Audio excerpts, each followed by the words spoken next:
oleh 5 orang staf. Saat semakin banyak orang asing berkumpul di sekitarnya, bocah autis itu tidak mampu menahan kepanikannya lagi.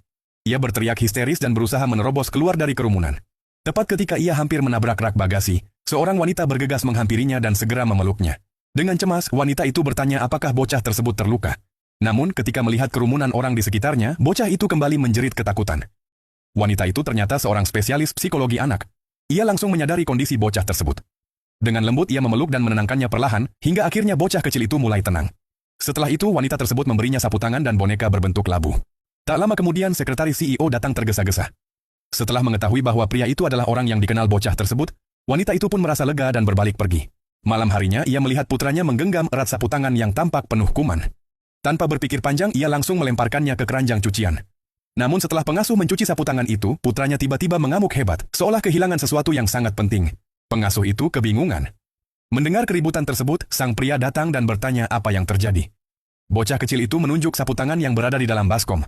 Pria itu mengambil sapu tangan tersebut dan memberikannya kembali kepadanya. Bocah itu segera mencium sapu tangan tersebut, tetapi yang tercium hanyalah aroma deterjen. Dengan marah ia melemparkan sapu tangan itu lalu berlari kembali ke kamarnya. Alasan bocah itu bertingkah aneh adalah karena sapu tangan tersebut membawa aroma wanita yang telah menyelamatkannya. Aroma itu memberinya rasa aman dan nyaman. Namun kini aroma tersebut telah hilang karena dicuci bersih. Keesokan harinya pria itu menyadari putranya bangun 1 jam lebih lambat dari biasanya. Ia merasa ada sesuatu yang tidak beres. Awalnya ia mengira putranya demam, tetapi suhu tubuhnya normal. Ia juga memeriksa pola makan anak itu, namun tidak menemukan masalah apapun. Pria itu kemudian salah mengira bahwa kondisi autisme putranya semakin memburuk. Ia segera menelepon sekretarisnya dan menyuruhnya membawa sang anak ke rumah sakit anak. Saat bocah itu tiba di rumah sakit, ia kembali berteriak ketakutan.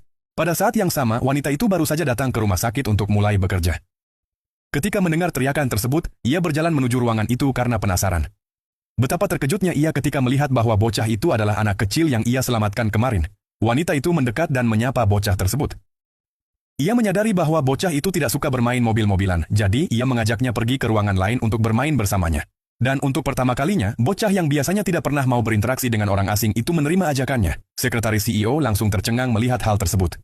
Setelah tiba di ruangan lain, wanita itu mengeluarkan 2 buah permen lollipop.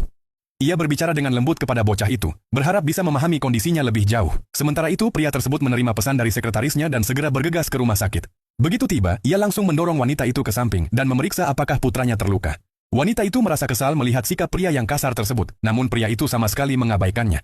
Ia langsung menggenggam tangan putranya dan hendak pergi. Tetapi bocah itu menolak. Ia mengeluarkan sebuah kartu persahabatan, berharap bisa berteman dengan wanita tersebut. Bocah kecil itu mengangkat sapu tangan pemberian wanita itu dan berkata bahwa sapu tangan tersebut memiliki aroma yang sama seperti wanita itu.